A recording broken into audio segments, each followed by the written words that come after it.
The following is a special presentation of Tony Kurre Radio. Welcome back to K4Wins. Gregory, the head of capping for nearly 4 decades. He is Keefer, Executive Director, Chief Editor of the Las Vegas Sun. And down the bottom left-hand corner, he is our good friend Keefer, Executive Director of the Birmingham Racecourse and Casino. And we're going to be having a big shindig a little bit later on tonight to celebrate the starting lineup and everything that Kip does when it comes to terrestrial and internet radio, including Tony Kurre Radio, which is what we're on today. There's been some internet issues around the world. The whole world's on the lynch, so we got it covered here on TKR, and happy to have everyone listening. And of course, you can podcast us wherever you get your favorite podcast. We're on Audacity, and wherever you get your favorite podcast, we're available. Before we move on, a little homework for Case Keefer, and you probably have it right now. I need 2 lines, sir. I need the Auburn, Alabama line, because all of a sudden that game means something. And I need a line on Notre Dame, Ohio State. Get to work on those 2 lines, and you could probably pull those up for me immediately. Just curious, those things too popped in my head because now the Auburn-Alabama game means something. Auburn could actually spoil Alabama's season. That's for sure. And obviously Notre Dame has just been flying by. I saw again where Ohio State is favored by 30 plus against Rutgers, and Notre Dame favored by 34.5 against Syracuse. Yes, the same Syracuse that beat Clemson earlier this season. And right now it seems like it's those 2 teams and everyone else. What do you got?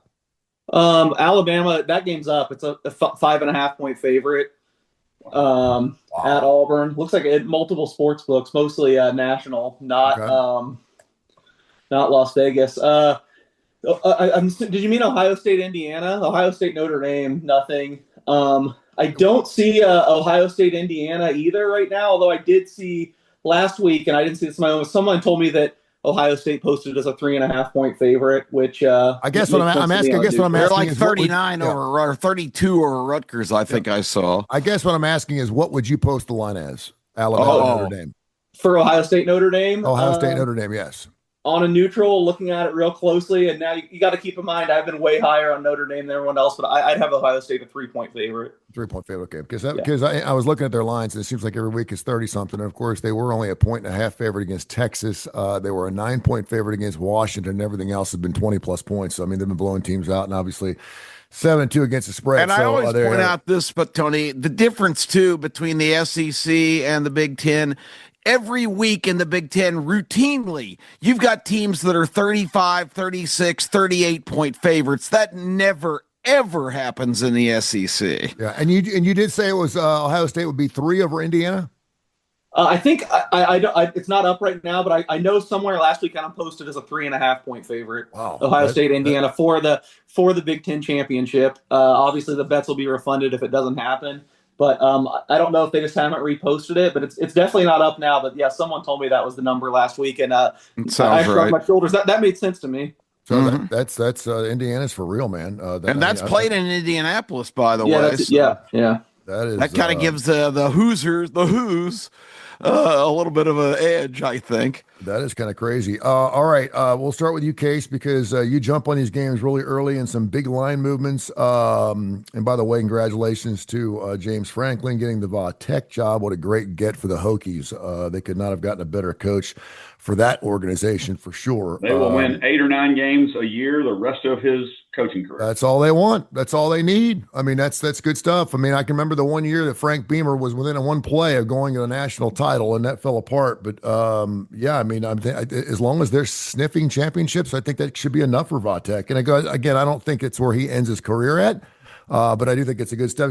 And there's one thing to think about, too. I know he's 4-21 against top 10 things, blah, blah, blah, blah. Man, you have to give him a little credit, first of all, for having success at Vanderbilt. And obviously, we know that's a possibility now because we saw it the last couple of years. But second of all, he came in during that Jerry Sandusky shit, man, at Penn State. And I mean, I remember doing morning radio, and people were saying Penn State was never going to win a championship again. They were done. Like they were not going to win 10 double-digit games again for the next 20 years because of that Sandusky thing. And I was like, come on, guys. I mean, unless they just forego the entire program, which they were thinking about doing. But he went in there, man, and started winning all kinds of games, right off the bat for Penn State, and took obviously a job that a lot of people did not want to have anything to do with, and had a lot of success there for it. So, well, he still hadn't won a championship though. He won the Big Ten once. He won a Big Ten once, and he played for a semifinal in a playoff game. That's the one that they want. I thought national championship. Who cares? I mean, to me, forever and whoever goes there, it's always going to be Pedophile State University, and I hope they lose every game they play. Yeah. Well, but again, for Vatek, what a great get. And he's in the process of working out his negotiation with Penn State. He was owed $49 million. He'll probably back off that a little bit as well. Big line movers. And it's interesting because there are a couple of games that have moved quite a bit. USC Oregon, which I think is really interesting. You've been high on USC all season, open at 14.5 down to 10. That jumped right off the bat. Any movement on that game, or did you see that game or get on it early? I saw the opposite. Maybe it's you guys. I don't know what books you're using or whatever. It could be a little different. But in Vegas, I'm actually kicking myself as high as I've been on USC. I think Sunday night only one book, or Saturday night, and I couldn't bet it. But Oregon was only a 6.5 point favorite, which I thought was extremely low. And I wish I could have jumped on Oregon, but by the time I woke up and could have bet it more places, it was back. It was like 7.5, 8, 9. Now mostly at 10.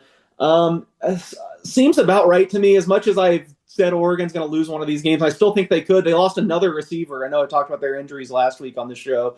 Last week, they are just like severely beaten up. Now, there's been some rumblings that some of those guys could return this week. But I'm getting sidetracked. I just think USC against almost their entire schedule, other than Notre Dame, which I actually upgraded them for the Notre Dame game. I think they played Notre Dame really well, but they've just had better athletes than everyone they play. I mean, they're just faster. They have NFL guys at the skill positions, and I think this is the week that kind of runs out. I mean, Oregon, even in their diminished state, it's unbelievable. I don't know where they find these freshmen they throw on the field, but they look like the at their best, they look like one of the fastest teams you'll ever see, and they just have so much talent that I think that's going to be a tough thing for USC to deal with. 9.5, 10. Honestly, now I think it's probably in the right range. That's a giant line move, so it's probably not groundbreaking, but I'm kicking myself that I didn't bet Oregon minus 6.5 because that was the only one that was available to me. And if I saw 14.5, it would be the opposite. I would be dying to be on USC. I think those are both extremes, and we've landed probably around where it should be. We've been talking about this all year long. Those coaching changes, they can change some lines. Vatek catching 17.5 is now down to 15 or 15.5, depending on how you look at it. A lot of people, I guess, feel like since Franklin's getting that job, that all of a sudden Miami's going to come up a little softer than they normally would, but it's jumped about 2.5 points. Any thoughts on Miami Vatek as we get near to the end of the season?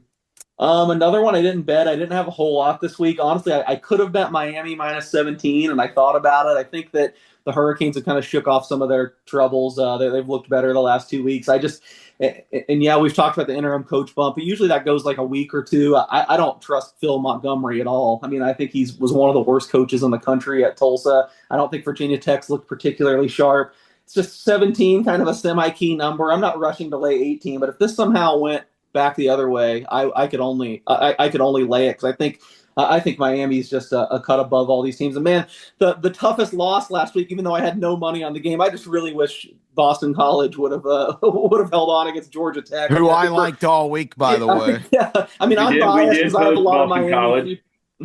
We did post Boston College. Yeah, I'm glad to hear that. Yeah, good. I'm biased because I have a lot of Miami futures, but I think just if you're a fan of the best teams competing for titles, you want to see Miami in the ACC championship game. And I think they had a real chance if Boston College won that game. Obviously, it didn't happen, and now they need, like a 16 parlay to hit to get there. But I still think Miami is just way better than all these teams, despite the losses to SMU and Louisville. Speaking of the devil, how parlays do hit one out of every 400 times you play them. There you go. Speaking of the devil, how were the numbers this past week, Kai? I knew there was something I forgot to do. I didn't look. Oh man! I know we were 3-1 on Sunday. We hit like I said, Kip's Boston College. We had a triple play winner on Alabama over their team total in the first half. Unfortunately, that 6-minute drive that got about 22 yards for Alabama there at the end didn't help us with their over 25.5. We hit Notre Dame, of course. That was a big play from everybody here. I ended up with a winning weekend. We have not gotten to 1,000 wins yet. That should come this weekend, if not this week. Kip's Best 12 coming up here. We do it every Tuesday. Of course, the CFP will do their voting. And I know you said there's not a whole lot to change. That's okay. If a lot doesn't change, there shouldn't be. But there was one game I have to give you all the time in the world to. You said 3 weeks ago 2 words that I always thought you're going to eat. And that is Texas sucks. And yep, I said it 6 weeks ago. And I told you yesterday during our show, we were doing the Keeper and Kurre show. I'm going to give you the floor because you said it. Good for you. They do have 3 losses. I think they still like a 15% chance to make the playoffs. But I don't think anyone thought they were going to get blown out like they did. That line fell all the way down to 3.5, which was weird. That's the second week or third week in a row where I've seen a big time game drop like 3 or 4 points right before kickoff. And I'm thinking to myself, why in the hell? Real quick case, what did you see in that game to see that line jump so far down in Texas Advantage's way? And everybody was picking them. Yeah. I mean, obviously it's just someone very influential with a lot of money like Texas. I honestly, and I know I was on the fence of this game all week, but you can read what I said. I was tempted to bet Georgia at kickoff. If they got to 3, there was 0. That I for 100% would have fired at 3. I didn't end up doing it at 3.5, but I don't know who it was. A lot of times when there's this huge move, you hear some murmurings. There's one, probably the most famous sports bettor of all time, usually can get down enough money to get it that low. I didn't hear any connections with him, but someone just lost a boatload for that big of a game, for that big of a move on game day. I mean, someone's betting like 6 figures on the one side. So obviously they were wrong. And I'll let Kick talk. I feel like that was a Kirby Smart legacy game. I was so impressed with the coaching staff. I've been a big critic of Mike Bobo too. I thought he just was really in his bag. And man, with the game on the, I kind of thought Texas. I'm not going to lie. I kind of thought Texas was going to win when it was 14-10. It just felt like everything was trending their way, and I was so impressed with the coaching staff. I think to turn that into a blowout in the fourth quarter. Hey, Kip, I got a softball for you. I was watching ESPN yesterday, and Stanford Steve said that was not a blowout. That was a much closer game than the final score. Because Georgia scored, and then they got the onside kick and scored again, and then they scored again. So it was really only a 4-point game. It was not a blowout. Oh, I see. Well, that's an interesting interpretation, since Texas, on the only mistake Gunnar Stockton's made in about 3 weeks, capitalized and got it in the end zone. And Georgia did exactly what they did last year in Austin when the ridiculous showering of the field led to a reversal of the call. Texas scored to cut that game at the time to a 3-point margin from the 10 that it was, and Georgia on that drive in the third quarter, exactly like this time, went down methodically and scored a touchdown to extend the lead again, just like this game. And to dismiss the onside kick, which was a brilliant tactic that Texas didn't expect. Kirby Smart out coaching Steve Sarkisian again.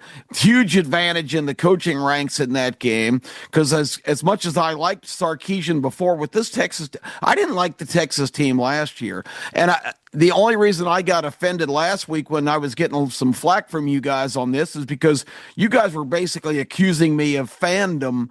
I have diagnosed this Texas team long before the Georgia game, and anybody who watches the games could have told you this team can't run the ball, and they don't protect Arch Manning worth a damn. Their offensive line is pitiful. They are really porous and not good. It's the same issue that Alabama's having right now, not being able to run the ball. Teams understand that they're not going to get hurt putting pressure on Ty Simpson, and all of a sudden you've got Alabama with some warts. So the offensive line, such a key to teams, and that's the reason that I don't think this Texas team is very good. Not to mention, Arch Manning is not at a point in his development where he can take over a game and win it for you. I told you guys, Texas not being able to run the ball. Georgia's defense had been a little suspect. Everybody labeled them. Georgia's defense isn't very good.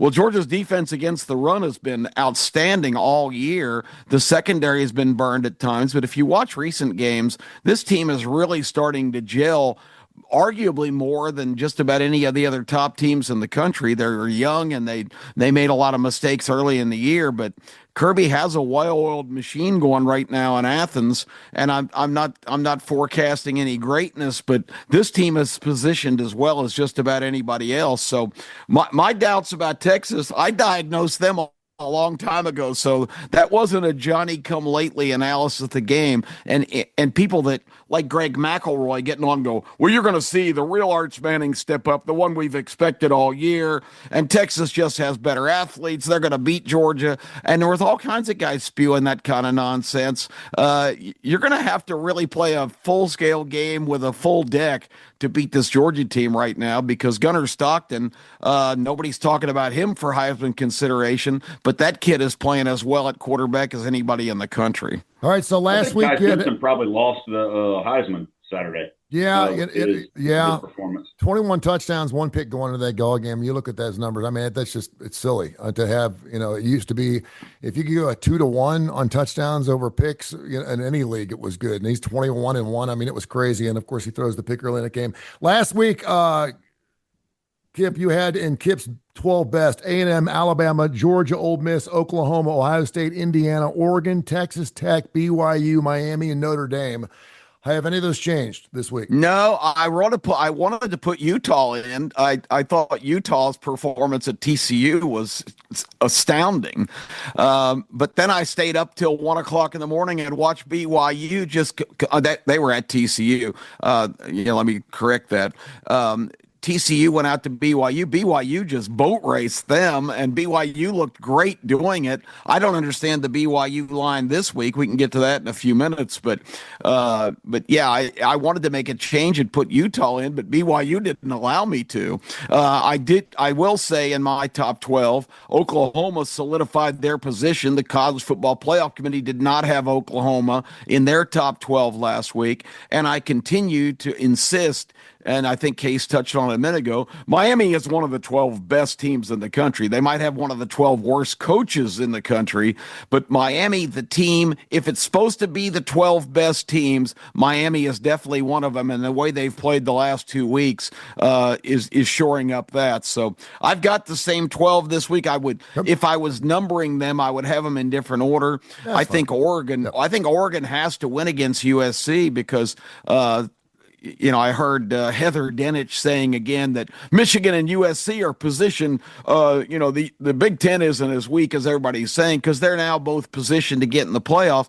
If USC gets in the playoff, I think that means Oregon's going to get I think they're going to take Oregon's spot if they beat them this week. So, but yeah, I've got the same 12 and did not see anybody getting into that. The other team on the periphery, unbelievably, Vanderbilt is hanging around. If Vanderbilt beats Kentucky and Tennessee, you're going to have a hard time convincing me that they're not one of the best 12 teams. Guy, one of the things I love to do, and most of us love to do, is to see how a team performs after they just had a monster win, and Oklahoma's coming off that big win on the road. Yeah, that's interesting. Now they're only giving up 7.5 at home against Mizzou. How do you see that game? It seems like every week Mizzou's line 7, whether they're favored by 7 or down by 7. I think it's the third or fourth week in a row it's been 7 or 7.5, whether they're favored or not. But yeah, right now 7.5 for Oklahoma and Missouri. And are they going to have the hangover with it? That's a great question, because Missouri is not abundantly talented, but they're really scrappy, and they've been a thorn in the side of a lot of teams. A&M dispatched them pretty easily a couple of weeks ago, and the freshman quarterback showed he could play a little bit last week, putting up 55 points in their game. So, watch out here, Oklahoma. Upset alert, perhaps in Norman, because if they're get fat and happy off their 2-game win streak at Tennessee and Alabama, which were incredible accomplishment to go on the road and win in both of those venues when they had to have it. But this is a game they better show up and be ready to play, because Missouri is a pretty scrappy bunch. It's in Missouri. I got that. I got that game in Oklahoma. Are you sure? Because I've got it. It's Oklahoma. Oklahoma. They're playing both their last two. They got Oklahoma this week and LSU next week at Oklahoma. The big factor for me is I honestly, thank God I looked a little more into it, because snap reaction, I wanted to bet Oklahoma. I still don't like Zollers at all. I think you look at his numbers, he's thrown for like 120 yards and completing like 30% of his passes. I mean, Ahmad Hardy's just probably been the best running back. I'm a Jeremiah Love guy, but I think Hardy might just be another level. I know Mississippi State's rush defense is terrible, but what, he put up 230 last week and 3 touchdowns? Yeah, unbelievable. He's been good here all year. He's been good. He's been great all year, and no one's been talking about him. But I think the reason this line is depressed is, out of nowhere, and it seems shocking of how bad it looked, is Pribula warmed up on Saturday, and there was a report yesterday that there's early optimism that he could return for the Oklahoma Really? game. I thought he broke his leg. That's what it looked like. So if he's back, Jeez. I definitely give Missouri a chance. If it's Zollers, I think Oklahoma's rush defense is too good. I don't think they can rely on that. So this totally hinges on the quarterback to me. I keep your ear to the ground on the Pribula news. Interesting.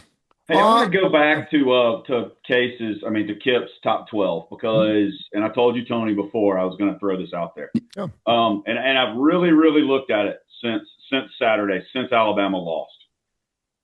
Who has what two-loss team has a worse loss than Alabama? Nobody has a worse loss than losing to Florida State. That's why if they lose to Auburn, they are out. 3-17. Well, I think you can make a case. Obviously, Notre Dame's ranked, I think, ahead of them right now or going in.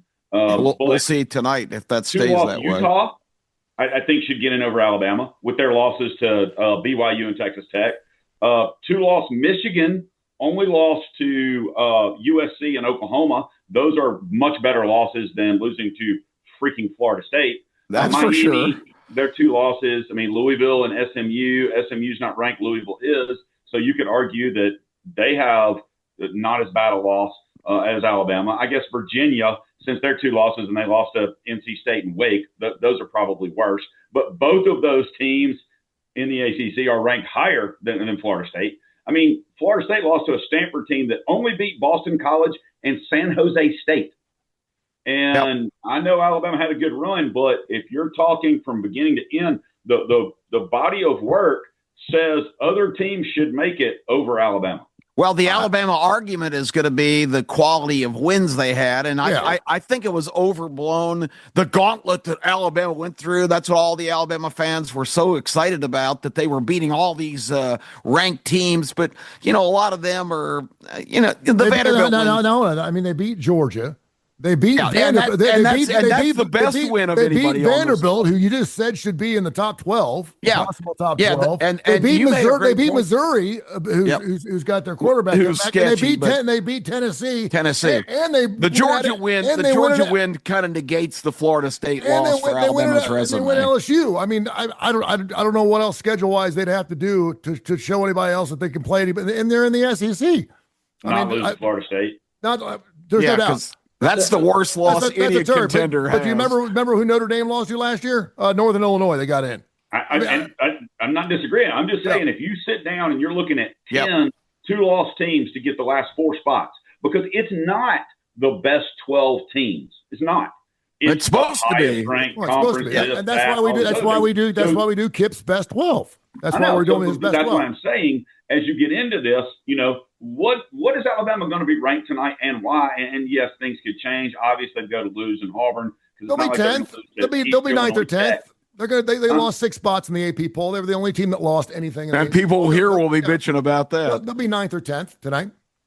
Well, I mean, all I know is for 2 weeks or a week, all I've heard from Alabama fans is how much Oklahoma sucked and how bad Tennessee sucks for losing to Oklahoma. Well, not a damn one of those people said a word. Saturday night, Sunday at church, hunting Saturday, anything. Nobody said anything. For all you knuckleheads out there saying, there's no way Alabama's going to lose to Mississippi 2 years in a row. Hugh Freeze did it. There's no way Alabama's going to lose to Oklahoma 2 years in a row. They knocked them out of the playoffs last season. Guess what? You just got beat at home again by 2. But Alabama did double them up offensively. I mean, they that's right. The game away. 3 turnovers and a long punt return killed them. Absolutely. That's part of the game. But is Alabama one of the best 12 teams in the country? Absolutely.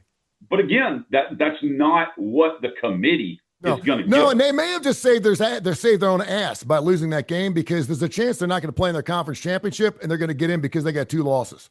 And it really makes the drama of the end of the SEC season. If Texas does rise up in Austin and beat Texas A&M, and we haven't even talked about that game on Saturday. Good grief, A&M, South Carolina. It was the most bizarre game of all time.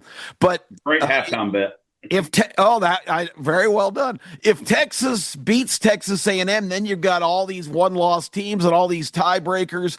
I mean, the drama now going down the stretch in the SEC couldn't be better. No, that's going to be fantastic, man. And I couldn't be happier that the Auburn Alabama game is actually going to mean something. I mean, just for this state, I think that's fantastic. And the fact that that line's only 5.5, I can only imagine where all the I would have money's thought going to that be would have going. been 7 or 8, or at least. Yeah, I would have 7.5. too. When you said 5.5, I was like, wow, are you kidding me? Because that looks like a smelly fish, but that is certainly something to get into. Kai, I want to ask you about your Tennessee Volunteers too, taking on a Florida squad, giving up 4.5. That line looks a little small for me too. I know it's down in Gatorland, but it's still Tennessee. What's your thoughts on that game? Tennessee hadn't won at Florida in 8 billion years. Yeah. There's that problem with giving up a couple of fourth down plays. One of them a 65-yard touchdown pass to end the game a few years ago. Here's the problem. Tennessee's beat up. And one of the most uninspiring bullshit games I've ever seen this past Saturday against New Mexico State. They did nothing. Two starting defensive ends sat out of the game, and Jordan Ross may not be back this week, which is big. Boo Carter's been kicked off the team, which should have happened, at the beginning of the season. It was ridiculous that he's even on the team. Both the starting and backup running back are both hurt. Kitzelman, tight end, got hurt. He may be out. I've got to look at it more, but just right away. And yeah, I know I talk against Tennessee, but at Florida, it is foolish to bet Tennessee. Absolutely foolish. You either bet Florida, take the 4.5 points, or you don't bet the game. But of course, Florida's schizo. So are they going to? They showed up at Ole Miss. They sure as hell didn't show up at Kentucky. But in the swamp, I tend to side with Kai there. I think they're going to. It's still Tennessee, Florida. They're going to muster up a lot of effort on the home turf. Which, hey, by the way, who's going to start at quarterback at Auburn since Daniels is being encouraged and is going to redshirt? According to DJ Durkin. Which is unbelievable if they do that. To save a season for him.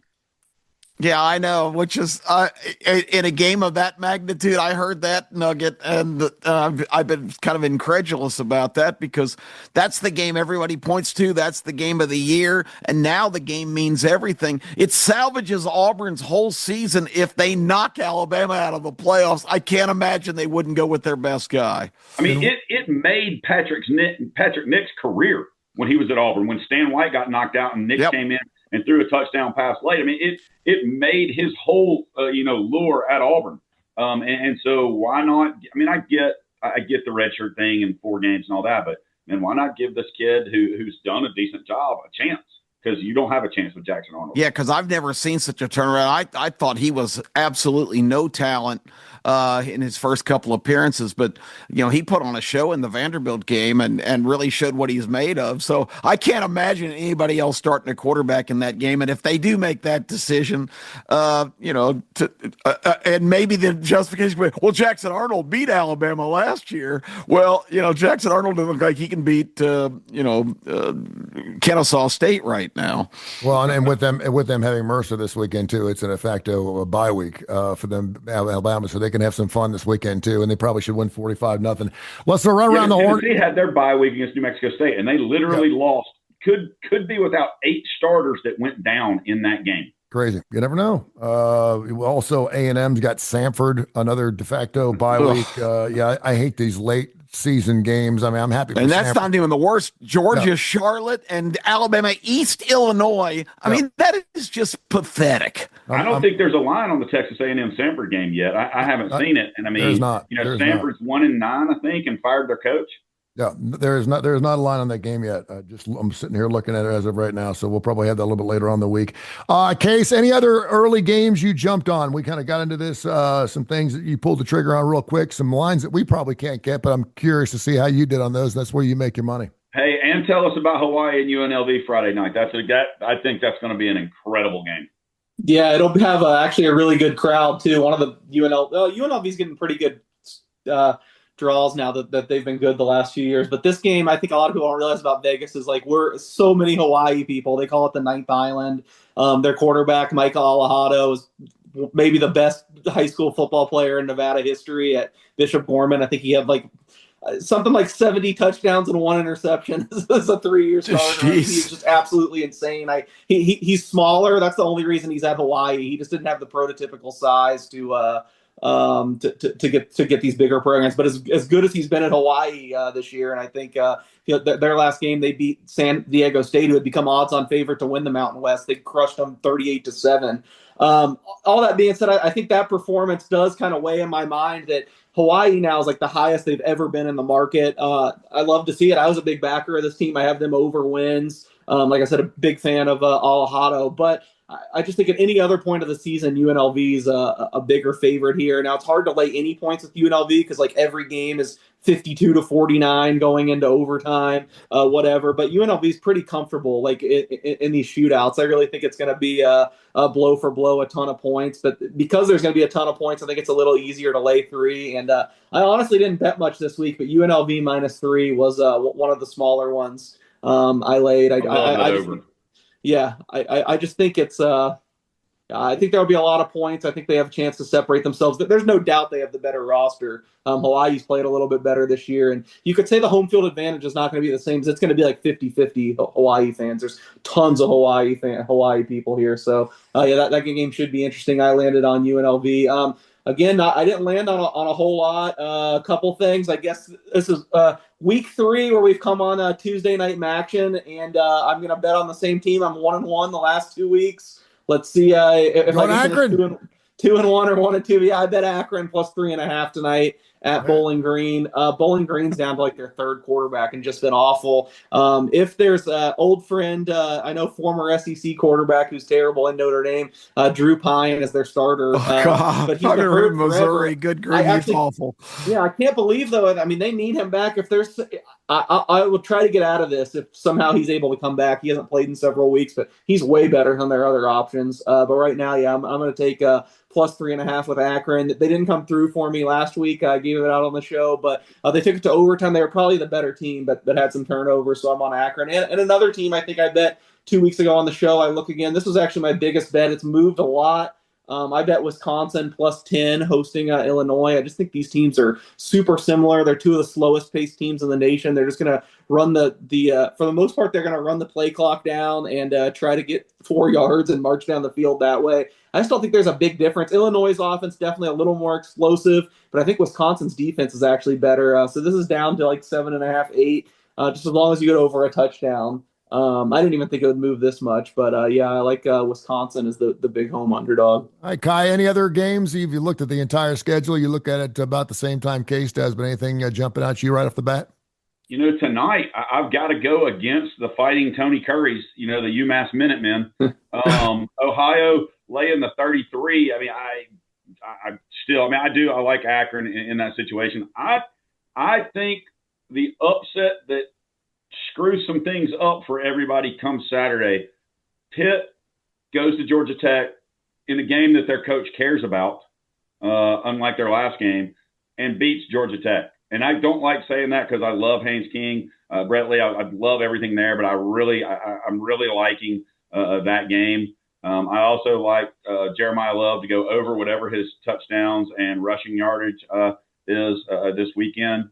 But I'm really sitting on that. And like Kip brought up earlier, this BYU at Cincy game, this line is really is somebody hurt for BYU that I don't know about? Because I watched them and they were a machine on Saturday night.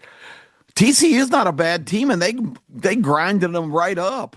What is it, 3.5? Case, why 2.5. I leaned BYU too. I didn't end up betting this. I just honestly, and I was very impressed by BYU. I agree. I've been a big detractor of theirs. I still think I kind of agree with Kai. I think it's got to be the most deserving team, so they would be in the 12 for that. But if we're still just going on 12 strictly best teams, even despite the TCU win, I wouldn't have them in the top 12. That being said, I bet against Cincinnati like every single week this year. If you guys have, I've been fading both these teams a lot, but I trust BYU a little more than Cincinnati. I would consider laying it here. I think BYU early in the season, I mean, Bachmeier's gotten so much better. It was like they just played tough. Hit you, man ball. Bachmeier, couldn't throw the ball, scrambled, but now he can actually throw. I think it's given their offense dimensions. I think Cincinnati's defense is just not very good at all. So I lean BYU. It sounds like with you guys. Bachmeier is the young Haynes King. It scares me, though, because I know I shouldn't hold him back for the sins of his brother. But if you remember, Hank Bachmeier as a freshman at Boise State was a lot like this. And then by the end of it, they were running him out of town. I think he finished at Louisiana Tech, and they weren't even they weren't even bowl eligible that year. So hopefully Bear has a little more lasting power, because Hank really fizzled out. But yeah, I think I've been a big critic. I bet BYU under. I was dead wrong. I bet against them most weeks, but they've been he's gotten way better, and I think you got to give it up for the Cougars. Yeah, and it's a bad loss. Cincinnati, bad loss this past Saturday. Arizona is okay, but they go into Cincinnati and win that game. So that makes me think the Bearcats have peaked and are not playing on a very high level right now. And I was with you on that game too. You actually had Cincinnati minus 6.5 on the show, and obviously anytime I get a chance to bet on a home team, I was going to get out of it. Swordsman plays a lot different at home than he does on the road. Plays a lot better at home, so that's why I kind of thought maybe they'd have a shot there against Arizona, but they just didn't show up. Kip, your floor now. What other games are out there that just kind of amazed you, or what you're looking forward to, or thinking to yourself, wow, what the hell's going on here? You know, we just talked about BYU. That's the line that I got question marks by my little notes on my iPad here, because I would have thought BYU would be 6 or 7 in that game, so I'm kind of surprised. We've already talked about Florida. I think if Florida has the mindset to show up in this game, it's going to be tough for Tennessee to win there. 4.5 is a pretty good number if it's still holding at that. You know, the Tech-Pittsburgh game is really a tough one for me. I was thoroughly unimpressed with seeing Pittsburgh, because that was the early game and I watched a lot of it. Notre Dame just steamrolled them, and Notre Dame's clearly a better team, one of the 12 best. I can't believe there are still people complaining that Notre Dame is being considered as one of the playoff teams, because, you know, for them to open the season at Miami and then host Texas A&M, I said at start of the season there was very likely they were going to be 0-2. But if you watch week to week, Notre Dame just mauls people. They just run up and down the field and score at will. So they are definitely one of the 12 best teams. That being said, you know, so maybe Pittsburgh just was outclassed, and Kai just brought it up. Narduzzi was insisting that he didn't care about the Notre Dame game. He just wanted to win the next 2 and get to the ACC championship game. Tech is not playing like they did earlier in the year, and their defense has been exposed. They've given up a boatload of points. I think 73 points in the last 2 weeks to NC State and Boston College. Not a good look. But back in Atlanta, I don't really know which way I'm leaning in this game. I just kind of think Tech might find a way to win to make the magnitude of the Georgia game even greater. But that's a tough one. But it's a game that I'm definitely intrigued by. I kind of like. There's going to be a lot of pressure on Vanderbilt at home. You know, I'm not a Kentucky guy at all. I've been a huge detractor of Mark Stoops, but you got to like the development of this freshman quarterback Boley after the viral video star Calzada went out and made his video about stacks and flashing his $100 bills, made total ass out of himself. This Boley kid has been really impressive for Kentucky, putting up big points in a couple of games. They just completely obliterated Florida a couple weeks ago. They're catching 10 in the line I saw going into Vanderbilt, and I think Kentucky kind of believes that they're a legitimate contender, a contending team, not a contender for anything except for to be competitive on Saturday. But I think this is a stressful game for Vanderbilt, already kind of looking ahead to the trip to Knoxville next week, where there might be a lot on the line. I'm inclined to say Kentucky will stay in that number. And we've already mentioned Missouri too. I think Oklahoma may be a little bit full of themselves off of their back-to-back road wins. I did not know about the Perbula rumor. He looked like he was severely injured in that game. So if he's about to come back, that would be amazing. But Hardy alone kind of negates that. So, you know, show me Missouri, but I think perhaps Missouri might be a pain in Oklahoma's side here, and the Sooners might only win by a field goal, and Missouri get a cover. I'm going to put my rose-colored glasses on on. an island. I think Oklahoma blows them out. Yeah, put my rose-colored glasses on for my UAB Blazers. They do have two really good games coming up. Well, two really good teams, should I say. South Florida, the Bulls playing, and they're coming into Protected this weekend. And, of course, North Texas, the Mean Green, the following week. So if you get a chance, you want to see some good college football, it's not going to cost you a stinking fortune. Go down to Protective and support your UAB Blazers. The Blazers catching 21.5, and I have been told by a little birdie And that you can Alex, probably get in for $21. you probably can. You could probably get in cheaper than that. And the weather's going to be great. If you just love college football and you want to see some college football, go watch the game. I'm sure UAB would appreciate that. Obviously, their season's lost. I've been told by a little birdie that Alex Mortensen will not be the new head coach for the UAB Blazers, which surprised me a little bit. And they will have a new head coach by Thanksgiving, which, by the way, is next Thursday. So we'll find out. And it evidently is someone I know. So a name that we've heard before that is head coaching at another team right now. So that should be interesting, and I'm looking forward to Probably seeing. Niblett. They're going to bring him out from high school, and put him. Well, yeah, and it's not. It's worked out so well. I have been told that it is not a high school coach. It is a college coach, and it is someone who's a head coach right now in college. So again, like it could be a Kennesaw State kind of guy, could be a Jacksonville State guy, could be a Sanford. It's not you, Freeze. It's not Stanford. He got fired. You know what? We take you, Freeze. Oh God, you will. You do not want you, Freeze. Oh hell, if he doesn't shave his face again, I'd take Hugh Freeze all day long, man. Oh, good grief! Yeah, you can have Christian music for warm-ups at Protective Stadium. They could go down there and be selling 900 line services for their collective. I mean, they'd be having it going on. It'd be fantastic. All right, pro football, Pitt, Chicago, Minnesota, Green Bay, hold on, Indy. Tony. What? Hold on, you've got way more important things going tonight than the NFL. You've got the Champions Classic. And I know people have got this. You got Michigan State, Kentucky, and Kansas Duke tonight. Okay, well, go. College basketball. Talk about it, baby. It's the floor's you. Go.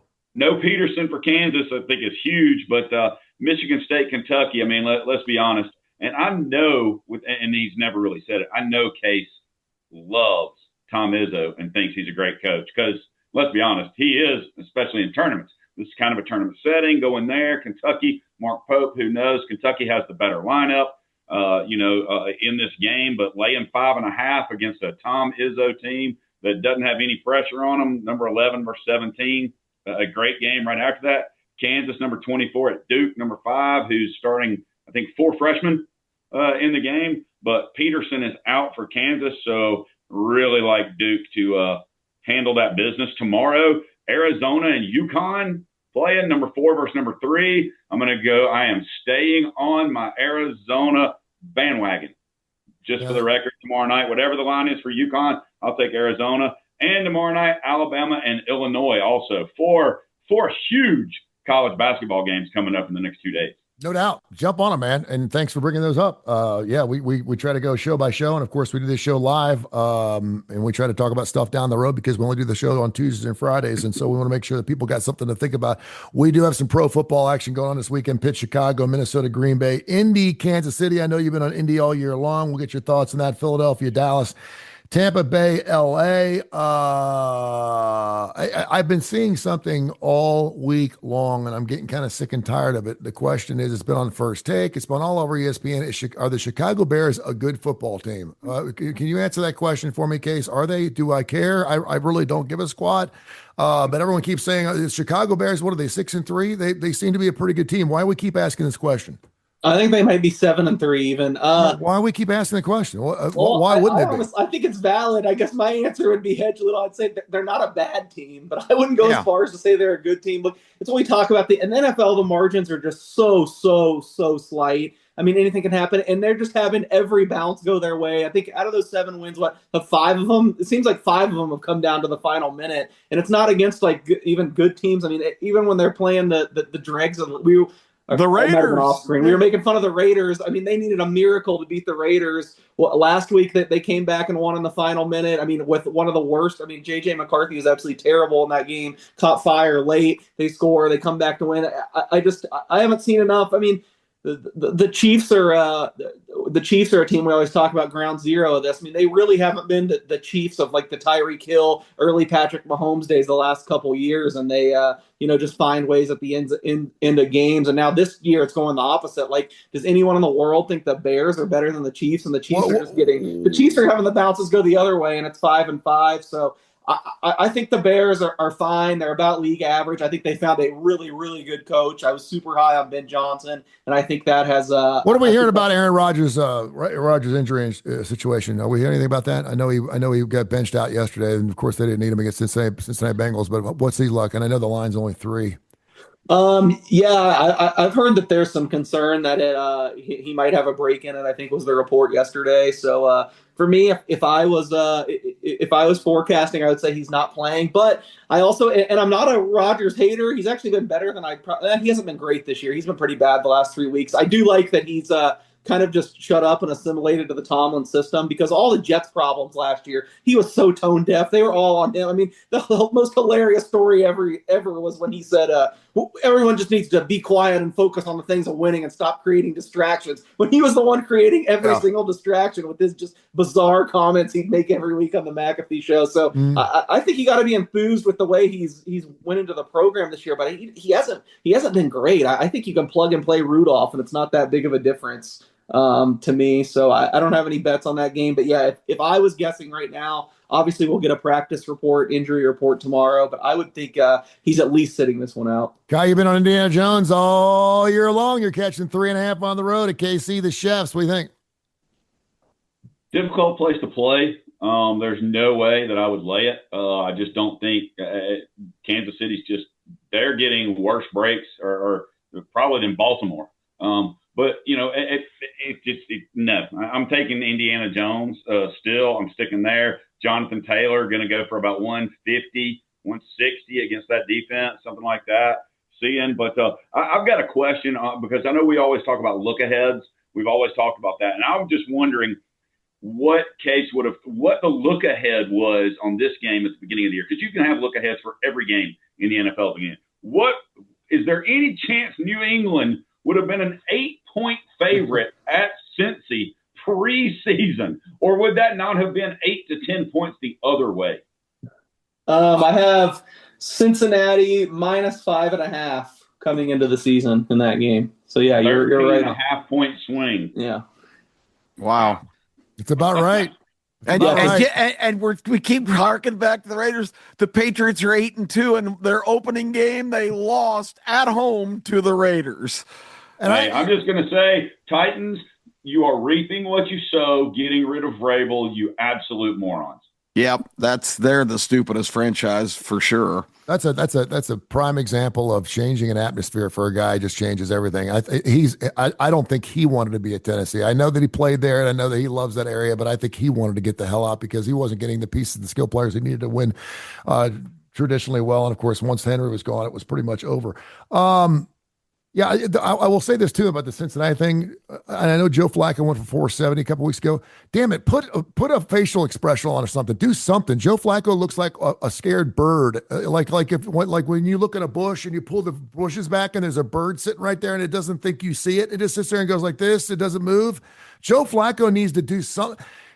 I don't know what his leadership skills are. I know he's still got an arm. I know he's banged up, but damn it, he doesn't make any facial expressions at anything in the game, and it pisses me off. But if you even think back to his high water mark, he's never been an emotional leader. He's like robotic. That's one of the things I've never liked about him. God, it pisses me off, though. But at this age now, he's 41 years old. I mean, get pissed off at something, for God's sakes. I mean, the guy, he threw one of the worst picks I've ever seen in the world go right in the middle of the football field, and they're like, they said Joe Flacco has a great game face. You can never tell whether he's winning or losing. Well, maybe that's his fucking problem. I don't think that's a good quality in a quarterback. I think you got to be a little bit fiery. Oh, it drives me crazy. It drives me crazy as a fan to see us down 25 and he doesn't smile, he doesn't laugh, he's not pissed off, he's not doing anything. And then Jamar Chase is sitting there spitting in Ramsey's face, and I'm going, what the hell's going on with this team? They've totally lost it. It's crazy. Anything else going on in the National Football League you guys want to get into? Obviously, we look a lot more fervently into the NFL on our Friday show at 10 o'clock. And by the way, we'll be back on the Coastal Digital Sports Network. There's been some internet issues across the country. Everyone's being affected by it. Thank goodness Tony Curry Radio's up and roaring. But anything else you guys want to get into? And then we got NHL, we got NBA. I know you talked about some college hoops. Anything else you guys want to get back into? I got a question and just see. I mean, maybe I'm crazy, Case. I know you do these all the time, but are there any better bets for winning the national championship in college than taking Georgia plus, at 8-1 right now. And one of my personal favorites now is what's going on, and I know, Kip, you're not going to like this, but Texas Tech 14-1 with that defense. I mean, is there anything better out there? I mean, Texas Tech is impressive. Yeah, I haven't dug through it in a little bit. I did hear someone say somewhere in town that's probably gone now since I heard about it, that Georgia was still 10-1. 10-1 seems high to me. The one thing, and I think, we have to see how this plays out. I think the bye is such a huge advantage. I mean, I think I might have mentioned on the show last week, and I think I gave him out of the starting lineup right before this run when they were 30-1. And I bet I have Notre Dame 30-1, and I really want to get behind Notre Dame and pick them to go all the way. But it's just so tough if they're going to have to play in the first round. Like, for example, I think right now they'd go to Oregon. You have to go to Oregon and then probably play Ohio State or whatever. Like, how much of a huge advantage is it if you get to sit out of all that? Maybe in Georgia's case, they might even not go to the SEC championship game and get a bye. That's such a huge advantage. So it scares me. I still think there's like 5 or 6 teams that I make really about even. But I think the bye just looms so large, and it's not. I've bet a bunch of these, and I guess I'm in decent shape. I don't have any of the favorites. I don't have Ohio State, Indiana, or Georgia, Texas A&M, but I'm probably going to have 4 or 5 teams in that I haven't looked at them in a while. Texas Tech defensively, yeah, I think they can play with anyone. They're skill players, and they got some guys hurt. I mean, the running back they got from USC, whose name I can't remember, went down in the preseason. I don't necessarily know if they have the home run hitters that I could talk myself into them winning 4 straight games. But that being said, there's not a single team that you line them up against and me say in a 1-game sample could they beat them. But I have a tough time thinking Texas Tech is going to get the bye. So then you got to win 4 straight games where probably you're not going to have as good of skill players in any of those games. So I'd be more interested in Georgia at like 8-10 than probably Texas Tech at 14, even though Texas Tech could easily pull an upset. I just have a tough time seeing them go 4 in a row. And you guys know who I'm intrigued by. Oh, go ahead, Kai. 10 teams, Ohio State's plus 171, Georgia 800, Oregon plus 1,500, Bama 1,500, Notre Dame 850, Ole Miss 2,000, A&M 750, Indy 500, Texas Tech 1,400. And I was just going to mention, you just went through that. I think Ole Miss is intriguing, but what's going on with the Kiffin situation might just be poisoning that well. Kiffin needs to declare. I don't think he's under pressure right now to say I am absolutely coming back to Ole Miss. But why can't he stand up and say, look, enough of all this coaching rumor stuff. I'm the coach of this team. We're going to the playoffs. We're going to try to win a national championship. We'll talk about the future in the future. But he doesn't do that. He keeps playing these coy little cryptic games of, not disclosing anything. And I think Ole Miss has. That's given, yeah. I know, and he has said over and over and over again, it's not about the money. He said, I know it pisses my agent off. He said, so it's not about the money. I'm like, why doesn't he come out and say, I'm all in for this team right now?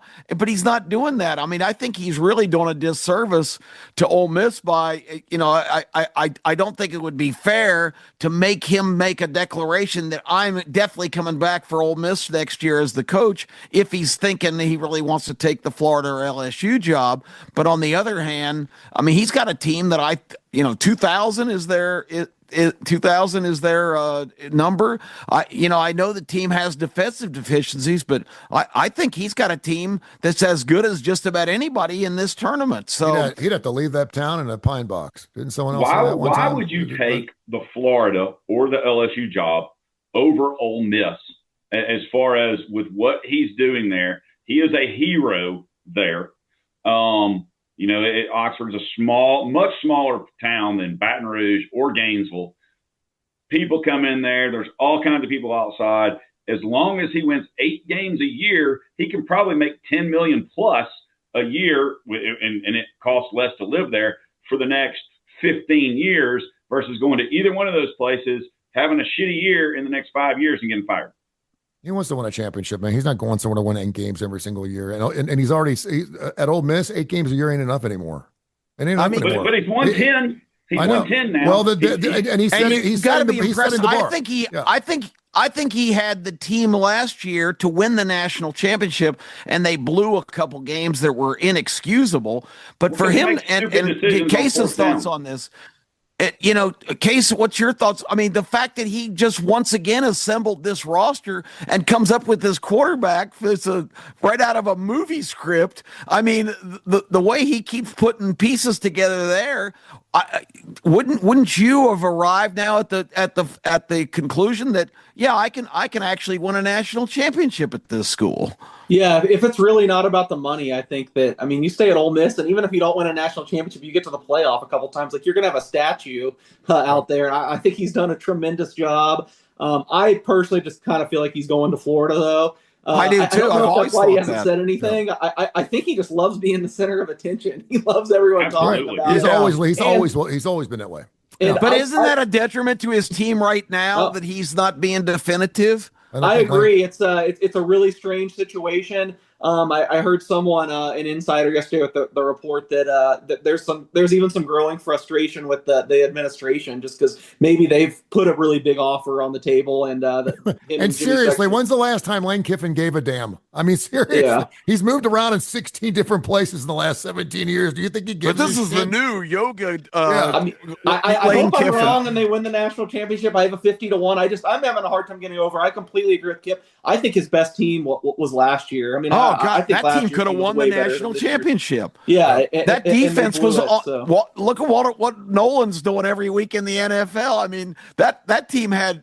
I mean, what a group, and for them to go down and lose the game at Florida at the end of the year and completely dominate LSU and lose those losses last year were just heinous because that team and Lane's more of a suburbanite too. I mean, listen, he's from LA. He likes the warm sun. He's a socialite. He likes to be around good looking people. He's like beautiful women. And his wife's a Florida graduate, and all. She's a Florida graduate. Florida is a much better fit for him than some podunk. Now, I can say one thing: walking through the Grove is the best experience I've ever had in my entire male life. I will say that. I don't give a shit about Gainesville. It is unbelievable. The women are beautiful there. But yeah, when you think about Lane Kiffin, you think of Hollywood. You don't think Ole Miss. So, and I think Florida's probably a little bit of a better fit there from that standpoint. So that answer. Fascinating stuff. It really is. All right, guys, we'll get after it again on Friday, 10 o'clock Central Time right here on Tony Kurre Radio, and also, of course, on the digital sports network for Coastal. We're on Audacity as well, working to get on VEASA. We got a bunch of big things working here, so continue to do so. Go to K4Wins.com, K4Wins.com, K4Wins.com for all of our plays. Lots of great hoops coming up the next couple of days, and of course, college and professional football always. Thank you, gentlemen. Appreciate y'all. See you soon. This has been a special presentation of Tony Kurre Radio.